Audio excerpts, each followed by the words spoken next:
करते हैं एक बड़ी खबर से। उन्नाव एनकाउंटर की अब मजिस्ट्रेट जांच होगी, ये इस वक्त की हमें मिल रही है। मजिस्ट्रेट राजीव राज इस मामले की जांच करेंगे और पन में एनकाउंटर था अनुज, और इसे लेकर तमाम तरह के आरोप विपक्षी पार्टियां भी लगा रही हैं, सरकार भी घेर रही है विपक्ष को।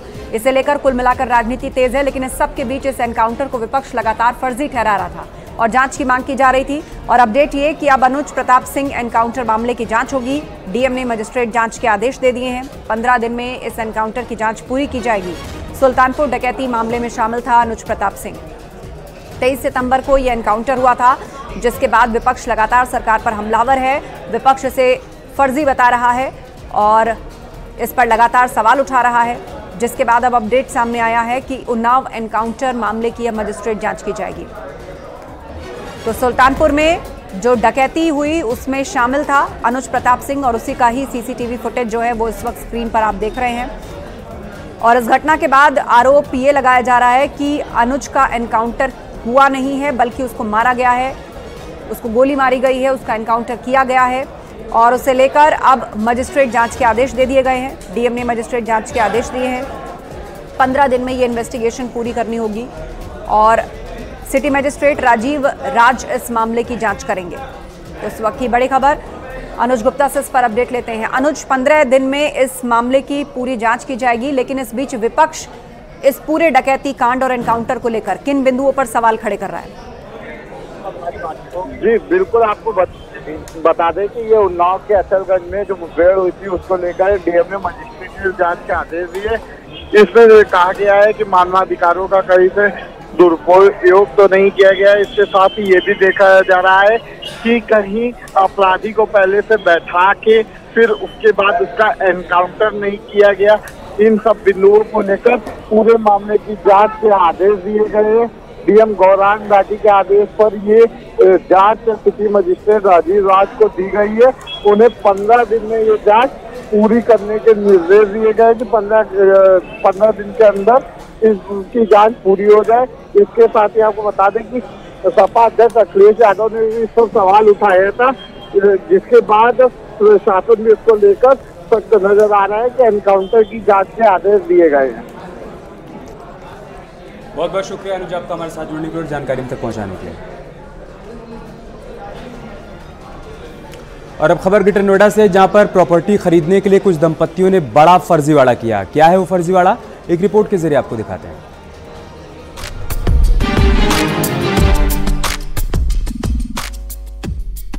ग्रेटर नोएडा से बेहद चौंका देने वाला मामला सामने आया है। Yamuna expressway industrial development authority में औद्योगिक भूखंडों के आवंटन में धांधली की बात सामने आई है। दरअसल यमुना अथॉरिटी में नियम है कि एक ही परिवार के 2 लोगों को खासतौर पर पति पत्नी को एक साथ प्लॉट आवंटित नहीं हो सकते हैं, जबकि साल 2015 से लेकर अब तक यमुना अथॉरिटी के 47 इंडस्ट्रियल प्लॉट ऐसे हैं जो पति पत्नियों को आवंटित हुए हैं।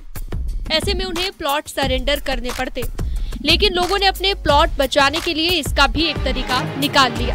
अथॉरिटी ने जब ऐसे लोगों को नोटिस जारी किया तो एक एक कर प्लॉट सरेंडर करने को कहा गया, तो लोगों ने तलाक के दस्तावेज ही लगाने शुरू कर दिए। आवंटन के बाद 8 दंपतियों ने तलाक के दस्तावेज पेश किए हैं। कुछ पति पत्नी ने अलग अलग आवेदन करके यहाँ पर अलग अलग प्लॉट हासिल किए। जब इस मामले की जांच की गई तो उन्होंने आपस में तलाक के लिए आवेदन की बात कही है कि जब कुछ लोगों ने कंपनी और फर्म के अलग अलग दस्तावेज लगाए हैं। नियमों के मुताबिक रिश्ते में पति पत्नी तभी एक साथ किसी प्लॉट को ले सकते हैं जब वो तलाक ले रहे हों या फिर ले चुके हों। अब तक की जांच में पता चला कि 10 परिवारों के नाम 32 इंडस्ट्रियल प्लॉट आवंटित है, जिनमें पति पत्नी, पिता बेटा जैसे रिश्तेदार हैं। इन प्लॉटों में 450 वर्ग मीटर से 4000 वर्ग मीटर के बीच प्लॉट शामिल हैं। ग्रेटर नोएडा, खासकर जेवर एयरपोर्ट के पास लोगों में जमीन खरीदने का क्रेज इतना बढ़ गया है कि दंपति तलाक तक ले रहे हैं। हालांकि कुछ दस्तावेज नकली भी हो सकते हैं। 47 संदिग्ध मामले सामने आए हैं। ये सभी प्लॉट MSME स्कीम के तहत आवंटित किए गए थे, जिसमें छोटे प्लॉटों का लॉटरी के जरिए आवंटन किया गया था। यमुना अथॉरिटी पूरे मामले की जांच कर रही है। जल्द अथॉरिटी की बोर्ड बैठक में इस पर बड़ा फैसला लिया जाएगा। Bureau report, news 18।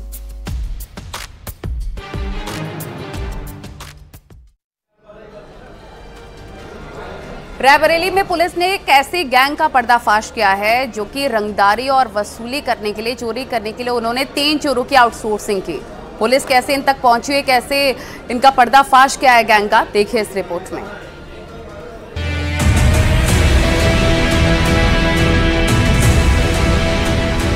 पुलिस की गिरफ्त में खड़े ये शातिर अपराधी चोरी की घटनाओं को अंजाम देते थे। इनमें से 3 आरोपियों की तो आउटसोर्सिंग बकायदा चोरी के लिए भर्ती हुई थी, लेकिन चोरी की आदत भला कहां छूटने वाली थी।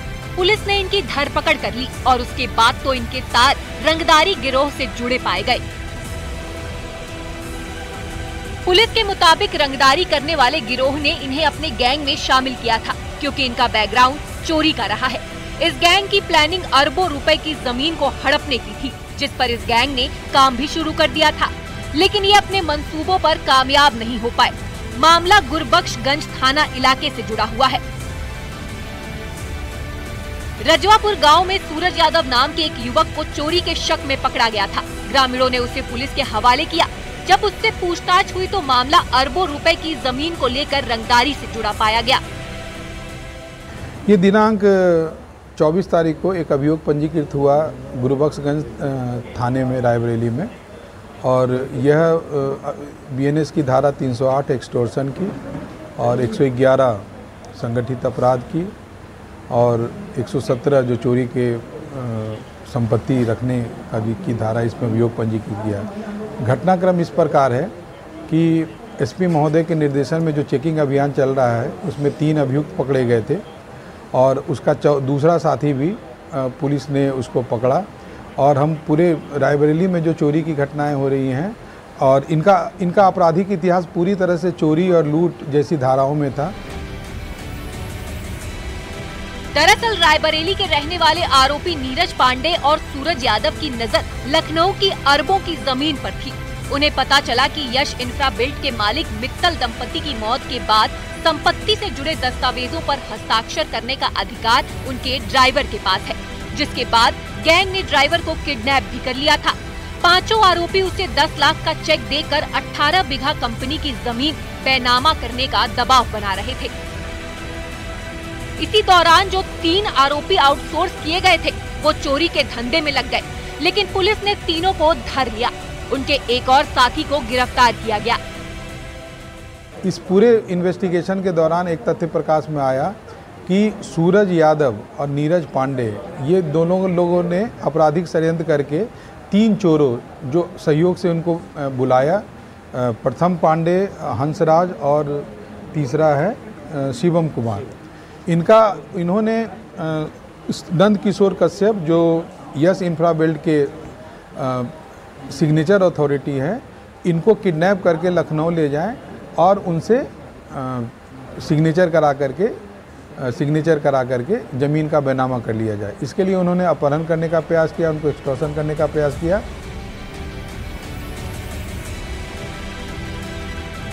पुलिस मामले की जांच पड़ताल में जुटी है। गिरोह के तार कहां तक जुड़े हैं ये पता लगाने की कोशिश की जा रही है।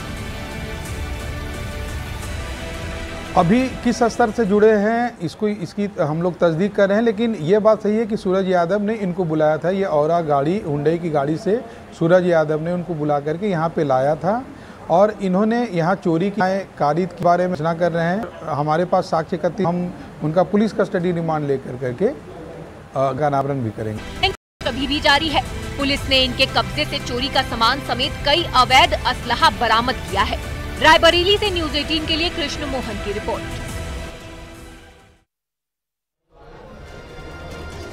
देश भर में साइबर अपराध के मामले बढ़ते ही जा रहे हैं। ताजा मामला मुजफ्फरनगर से सामने आया है, जहां पर साइबर फ्रॉड्स ने फर्जी कंपनियां बनाकर 48 कंपनियों के नाम जीएसटी बिल काट दिए।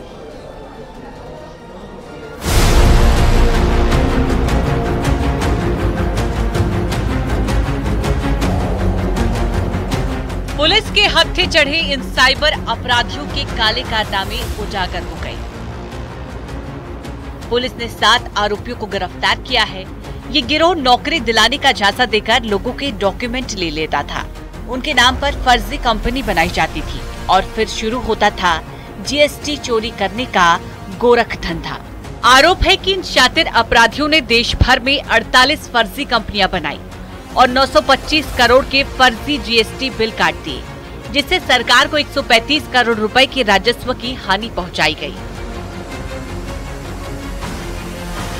कुछ ऐसे बिल्स मिले हैं जहां पर ट्रक के नंबर लिखे हुए हैं, परंतु वो ट्रक कभी मूवमेंट नहीं किया है। इनके द्वारा टैक्स में भी इनकम टैक्स रिटर्न नहीं भराया गया है। इनके द्वारा पूरा सर्कुलर नेटवर्क इस प्रकार का बनाया गया है कि इनको किसी प्रकार का कोई टैक्स ना देना पड़े। ये सारी कंपनियां ये तकरीबन 3-4 महीने चलाने के बाद फिर इसको बंद कर देते थे। इसके अलावा भी कुछ ऐसे बैंक अकाउंट्स मिले हैं जो एक नहीं कई कंपनियों से रिलेटेड हैं। इसमें और गहनता से जाँच की जा रही है और इस पूरे प्रकरण में आगे भी अरेस्टिंग की जाएगी। पुलिस के मुताबिक इस गिरोह ने हवाला के जरिए 1 करोड़ 90 लाख रुपए का लेन देन भी किया। 1000 करोड़ के फर्जी जीएसटी बिल के स्क्रीनशॉट, 2 पैन कार्ड, 3 कॉपियां, 8 मोबाइल और 20 सिम कार्ड बरामद किए गए हैं। आरोपी तस्लीम को गिरोह का मास्टरमाइंड बताया जा रहा है। एक और आरोपी अजीम कंप्यूटर से बीटेक है, टेक्निकल काम वही करता था। इसमें एक रतनपुरी में एक कंप्लेन हुई थी जिसमें एक व्यक्ति के आईडी पर एक कंपनी बनाई गई थी जिस पर 157 करोड़ रुपए की बिलिंग हुई थी। तो उसी लीड को फॉलो करते हुए हमने ये आसूचना डेवलप की थी कि इस प्रकार का एक और गिरोह काम कर रहा है। सर, हवाला का जिक्र किया है सर आपने? हाँ, इसमें जो सेठी व्यक्ति और जो आस मोहम्मद है, इसके जब फोन चेक किए गए तो इसमें हवाला के माध्यम से 1 करोड़ 90 लाख रुपए के ट्रांजैक्शंस हैं। ये कुछ ट्रांजैक्शंस ऐसे हैं कि जो ये फेक बिलिंग होती थी, इसके एवज में जो ओरिजिनल जो कच्चे माल का पैसा था ये हवाला के माध्यम से मंगाते थे। इसमें मास्टरमाइंड कौन था इसमें जो पूरा? इसमें जो अभी पता चला इसमें तस्लीम इसमें मेन व्यक्ति है और इसका भाई वहादत जो अभी वांछित है वो भी इसमें इन्वॉल्व था। इसके भाई वहादत ने रिमोट टूल्स के थ्रू अपने तस्लीम का भी फोन फॉर्मेट कर दिया है। वहीं आरोपियों से साठगांठ कर जीएसटी चोरी करने वाली कंपनियों की छानबीन भी शुरू हो गई है। पूछताछ में पता चला है कि गिरोह के सदस्य फोन कॉल के जरिए देश के अलग अलग हिस्सों से भोले भाले लोगों को नौकरी का लालच देकर उनसे उनके दस्तावेज ले लेते थे। इसके बाद उनकी आईडी पर उनके नाम पर फर्जी कंपनी बनाकर जीएसटी पर रजिस्टर कर लेते थे। पुलिस के मुताबिक मुजफ्फरनगर में कई दिनों से शिकायत मिल रही थी कि कुछ लोग गिरोह बनाकर जीएसटी फ्रॉड कर रहे हैं।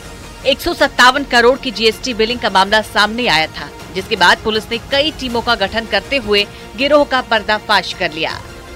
मुजफ्फरनगर से न्यूज़ 18 के लिए विनेश पवार की रिपोर्ट।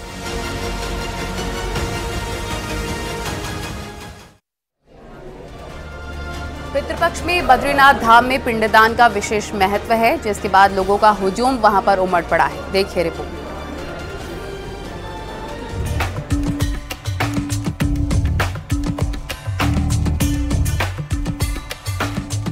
पितृपक्ष में बद्रीनाथ धाम में तीर्थ यात्रियों का जमावड़ा लगा हुआ है, जहां देसी ही नहीं बल्कि विदेशी यात्री भी बद्रीनाथ के ब्रह्म कपाल में पिंडदान और तर्पण करने पहुंचे हैं।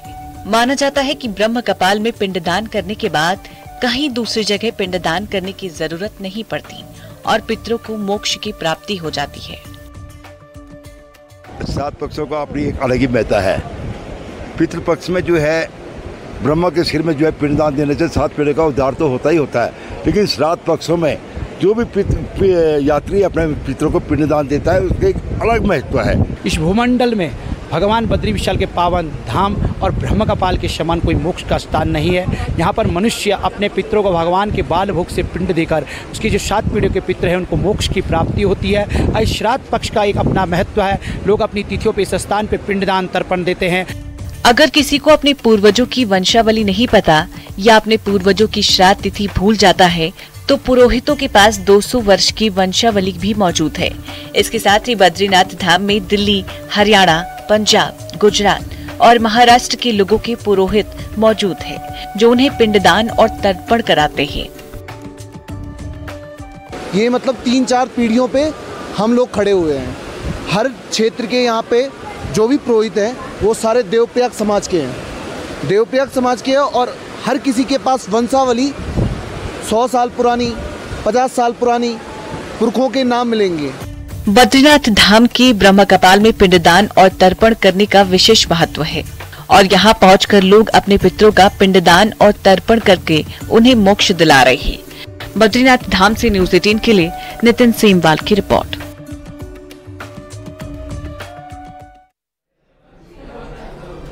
और यहाँ रुकेंगे ब्रेक के लिए। जल्द लौटेंगे कुछ और खबरों के साथ। आप बने रहिए न्यूज़ 18 के साथ।